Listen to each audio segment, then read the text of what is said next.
नमस्कार बच्चों, मेरे इस चैनल में आप सभी का स्वागत है। आज हम 9वीं कक्षा के पाठ हामिद खां के बारे में पढ़ेंगे, जिसके लेखक हैं एस के पोटेकाट।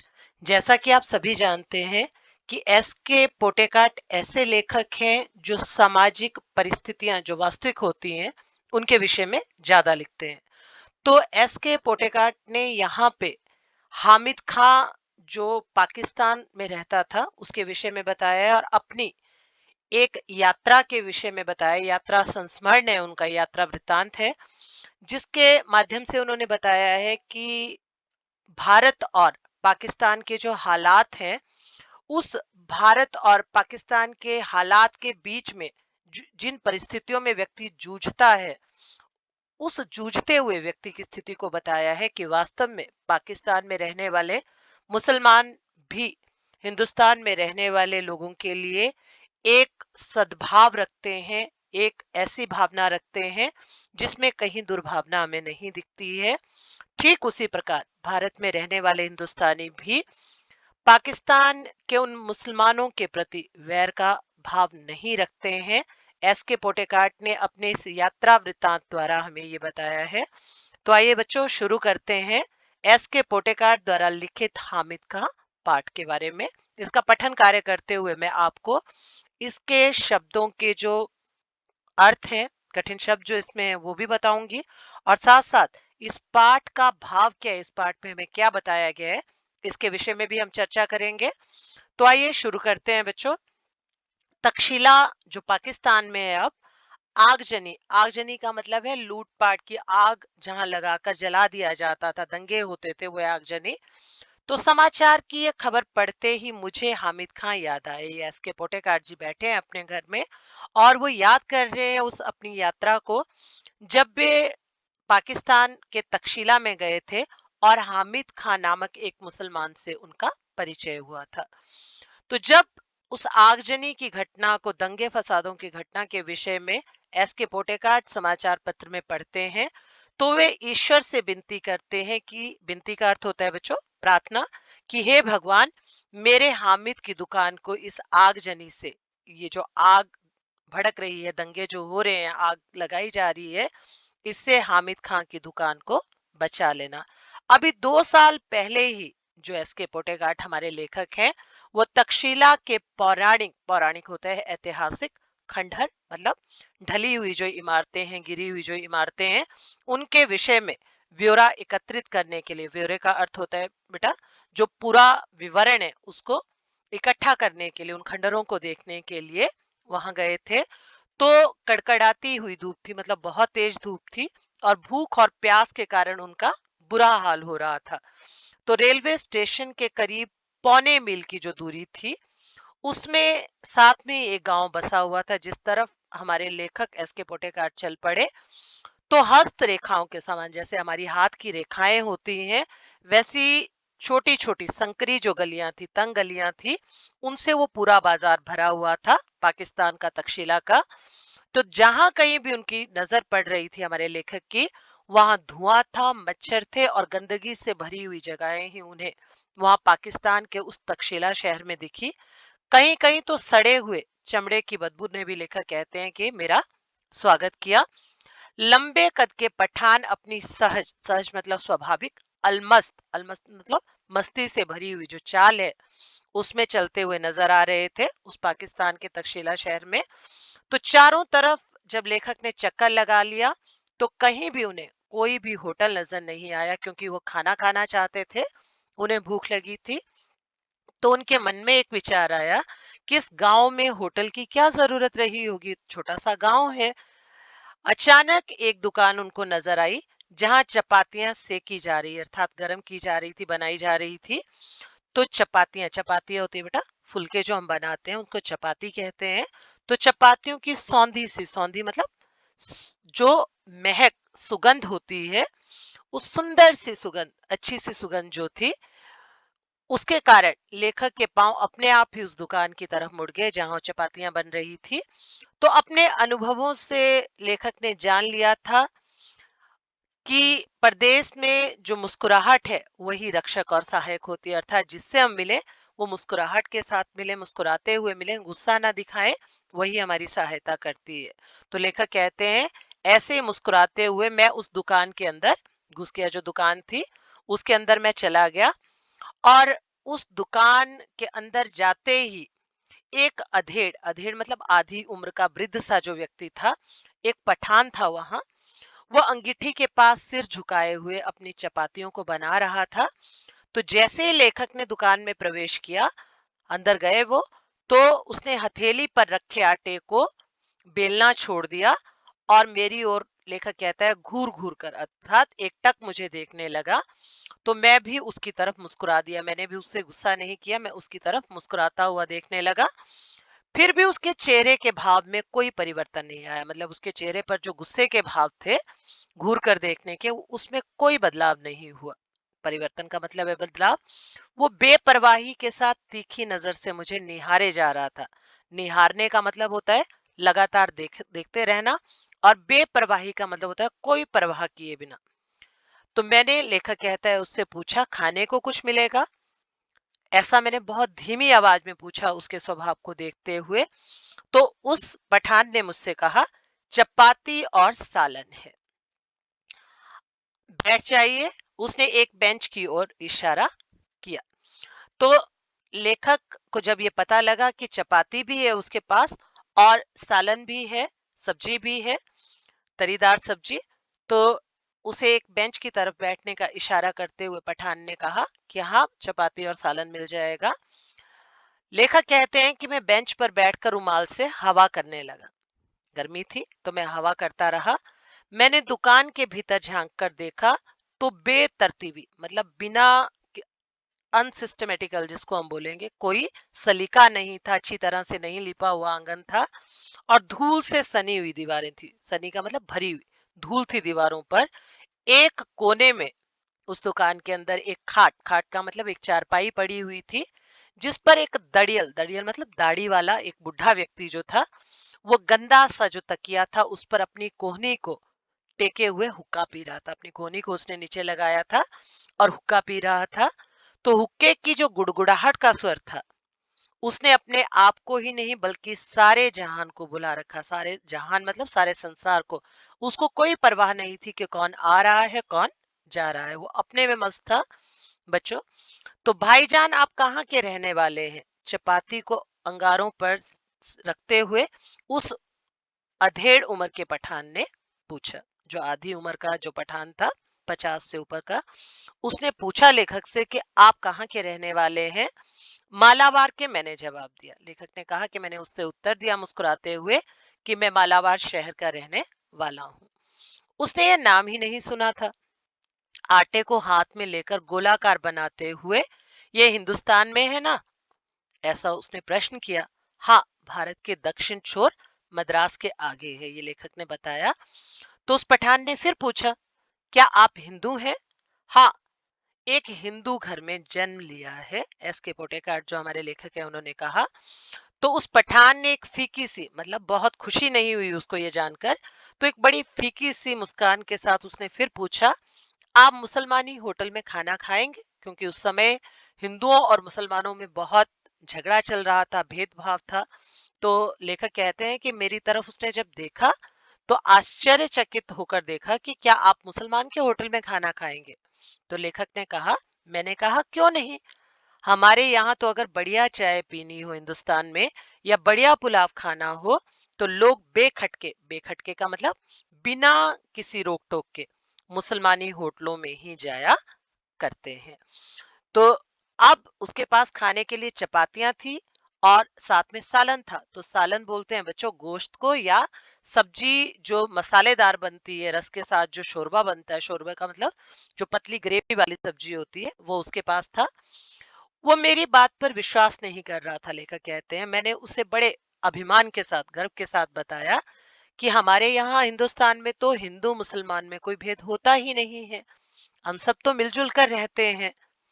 भारत में मुसलमानों ने जिस पहली मस्जिद का निर्माण करवाया था, वो हमारे ही राज्य के स्थान को, कोट्टू गलूर में है। कोंडूगलूर में उन्होंने बताया कि वो राज्य के एक स्थान है जिसका नाम है कोंडूगलूर। तो उसमें है वो, और वो है अभी तक मस्जिद वहां। तो हमारे यहाँ हिंदू मुसलमानों के बीच दंगे नहीं के बराबर होते हैं, मतलब बहुत कम होते हैं। लेखक ने उस पठान को बताया, जिसका नाम हामिद खान था। उसने मेरी बात को बहुत ही ध्यानपूर्वक सुनकर कहा, काश मैं आपके मुल्क में आकर यह अपनी आंखों से देख सकता। उसने इच्छा जताई, क्योंकि उसको विश्वास नहीं हो रहा था, क्योंकि पाकिस्तान में हिंदू और मुसलमान उस सद्भावना के साथ, उस भाईचारे के साथ नहीं रहते थे। क्या आपको मेरी बात पर विश्वास नहीं होता? लेखक कहता है कि मैंने उससे पूछा। तो हामिद खान ने उत्तर दिया, बच्चों, मुझे आपकी बात पर तो पूरा यकीन है, पूरा विश्वास है, पर मैं इस पर ईमान नहीं कर सकता कि आप हिंदू हैं। मतलब मैं इस पर विश्वास नहीं कर सकता कि आप हिंदू हैं, क्योंकि यहाँ कोई भी हिंदू आपकी कही हुई बातों को इतने फक्र फक्र मतलब अभिमान के साथ किसी मुसलमान से नहीं कह सकता है। कि पाकिस्तान में हमारे जो हिंदू हैं, कोई भी हिंदू आपकी कही हुई बात को इतने फक्र के साथ किसी मुसलमान से बोल ही नहीं सकता है। यहाँ पर उनकी नजर में तो हम आतताइयों आतताइयों मतलब आक्रमणकारियों की, जो दंगे फसाद फैलाते हैं, उनकी औलादे हैं। औलादे मतलब बच्चे हैं हम उनके। हमें इस हालात में अपने आन के लिए लड़ना पड़ता है, अपनी आन बान के लिए, मतलब अपनी इज्जत के लिए लड़ना पड़ता है। यही हमारी नियति, नियति का मतलब भाग्य है। उसकी आवाज में सच्चाई कूट कूट कर भरी हुई थी। मतलब लेखक कहता है कि वास्तविकता थी कि पाकिस्तान में ऐसे हालात नहीं थे जैसे हिंदुस्तान में थे। आपका शुभ नाम? मैंने पूछा। तो हामिद खां, वो जो चारपाई पर बैठे हैं, वो मेरे अब्बा जान है। अब्बा जान मतलब पिता है। अच्छा, आप 10 मिनट तक इंतजार कीजिए, सालन अभी पक रहा है। वो बच्चों, गोश्त भी हो सकता है और वो सब्जी भी हो सकती है रसदार। उसका वर्णन यहाँ लेखक ने नहीं किया है। मैं इंतजार करने लगा। लेखक कहता है, अरे वो अब्दुल, हामिद ने जोर से आवाज लगाई। एक छोकरा दौड़ता हुआ आया, जो आंगन में चटाई बिछाकर लाल मिर्च सुखा रहा था साथ में ही। तो जब उसका नाम अब्दुल था, जब हामिद खान ने उसको आवाज लगाई, तो एक लड़का जिसका नाम अब्दुल था, वो दौड़ता हुआ आ गया। हामिद ने पश्तो भाषा में उसे कुछ आदेश दिया, वहां की अपनी भाषा में। वो दुकान के पिछवाड़े की तरफ भागा, अर्थात पीछे की तरफ दुकान की गया। भाईजान, जालिमों की इस दुनिया में शैतान भी लुक छिप कर चलता है। जालिम हो गए जो कष्ट पहुंचाते हैं, किसी को दुख दर्द देते हैं, वो जालिम है, अत्याचार करने वाले। तो शैतान, शैतान का मतलब जो व्यक्ति मानवता को नहीं मानता है, बुरे कर्म करता है, वो शैतान है, राक्षस जिसको हम बोलते हैं। तो उनसे भी लुक छिप कर, मतलब अपने आप को छिपाकर चलता है। किसी पर धौंस जमाकर या मजबूर करके हम प्यार मोल नहीं ले सकते हैं। आप ईमान से मोहब्बत के नाते मेरे होटल में खाना खाने आए हैं। ये हामिद खान के लिए बहुत बड़ी बात थी कि एक हिंदुस्तानी उसके होटल में आया है, जबकि पाकिस्तान में ऐसा नहीं होता था। ऐसी ईमानदारी और मोहब्बत का असर मेरे दिल पर क्यों ना पड़े। हामिद खान उसकी प्रशंसा करते हुए कहते हैं हमारे लेखक की, अगर हिंदू और मुसलमान ईमान से आपस में मोहब्बत करते तो कितना अच्छा होता। धीरे स्वर में बोलते हुए अंगीठी से आखिरी चपाती उतारकर खड़ा हो गया मेरे पास। लेखक कहते हैं हमारे इसके पोटेकाट, जो छोकरा पिछवाड़े की तरफ, छोकरा मतलब जो लड़का था, वो पीछे की तरफ गया था, उसने एक थाली में चावल लाकर मेरे सामने रख दिए। लेखक कहते हैं, और हामिद ने 3-4 चपातियां उसी थाली में रख दी। फिर लोहे की तश्तरी में, तश्तरी मतलब बाउल जिसको हम बोलते हैं, कटोरी बड़ी, उसमें सालन परोसा, जो सब्जी थी, उसको डाला। छोकरा साफ पानी से भरा एक कटोरा मेज पर रखकर चला गया। तो लेखक कहते हैं कि मैंने बड़े चाव से, अर्थात बड़े शौक से वो खाना खाया। फिर मैंने हामिद से पूछा कि कितने पैसे हुए। जेब में हाथ डालते हुए उन्होंने हामिद से पूछा। तो मुस्कुराते हुए हामिद ने हाथ पकड़ लिया लेखक का और बोले, भाईजान अर्थात भैया, माफ कीजिएगा, पैसे नहीं लूंगा, आप मेरे मेहमान हैं। मेहमान नवाजी की बात अलग है, मतलब मेहमानों का आदर करने की बात तो अलग ही है। एक दुकानदार के नाते आपको खाने के पैसे लेने पड़ेंगे। आपको मेरे मोहब्बत, मोहब्बत अर्थात प्रेम की कसम, सौगंध, ऐसा लेखक ने कहा हामिद खान से। बच्चों, तो 1 रुपए के नोट को लेखक कहते हैं मैंने हामिद की ओर बढ़ाया।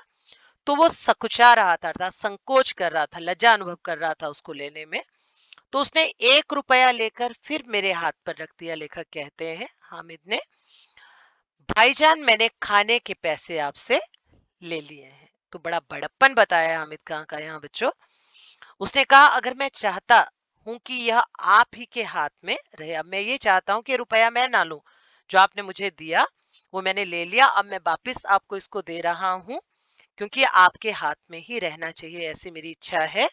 और जब आप हिंदुस्तान में जाकर किसी मुसलमानी होटल में ठहरे तो इस पैसे से आप पुलाव खाएं और तक्षशिला के भाई हामिद खां को याद करें, अर्थात इस बहाने आपको मेरी याद आएगी।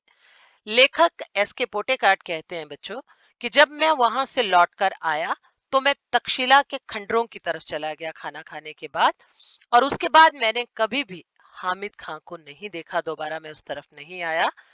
पर हामिद खां की ये आवाज, उसके साथ बिताए हुए क्षण जो पल थे, उसकी याद जो है आज भी ताजा है मेरे मन में। उसकी वो मुस्कान आज भी मेरे दिल में बसी हुई है। तक्षशिला के वो सांप्रदायिक, जो संप्रदायों में धर्म जाति के आधार पर जो दंगों की जो चिंगारियां हैं, जो आग है, वो हामिद और उसकी दुकान को, जिसने मुझे, मुझ भूखे को दोपहर में छाया और खाना देकर मेरी क्षुधा, क्षुधा होती है प्यास, को तृप्त किया था, बची रहे।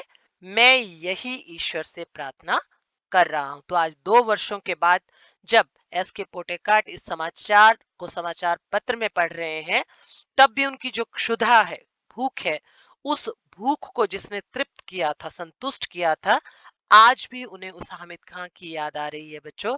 तो यहाँ एस के पोटेकाट और हामिद दोनों की मानवता हमें इस पाठ में दिखाई देती है और हमें यह संदेश देती है कि हमारे समाज में जो हिंदू मुसलमानों को लेकर जो आए दिन दंगे होते रहते हैं, हम अक्सर देखते हैं आज के समय में भी, वर्तमान समय में, तो ये सब हमारी छोटी सोच, हमारा संकीर्ण जो नजरिया है देखने का, जो छोटी सोच है, घटिया सोच, उसका परिणाम है।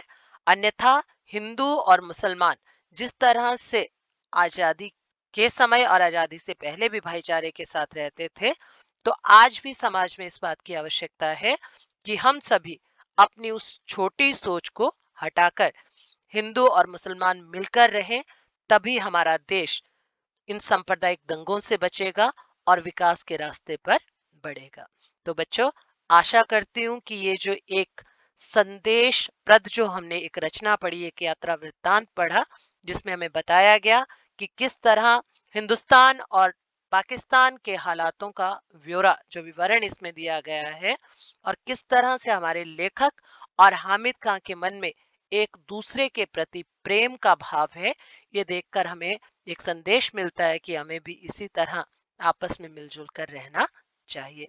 तो आशा करती हूँ कि मेरे इस वीडियो के माध्यम से आपको इस पाठ को समझने में कोई भी मुश्किल नहीं आएगी। इसी आशा के साथ कि आप मेरे चैनल को इसी तरह से पसंद करते रहेंगे, और जिन बच्चों ने अभी चैनल सब्सक्राइब नहीं किया है, वो बच्चे जल्द से जल्द चैनल को सब्सक्राइब करें।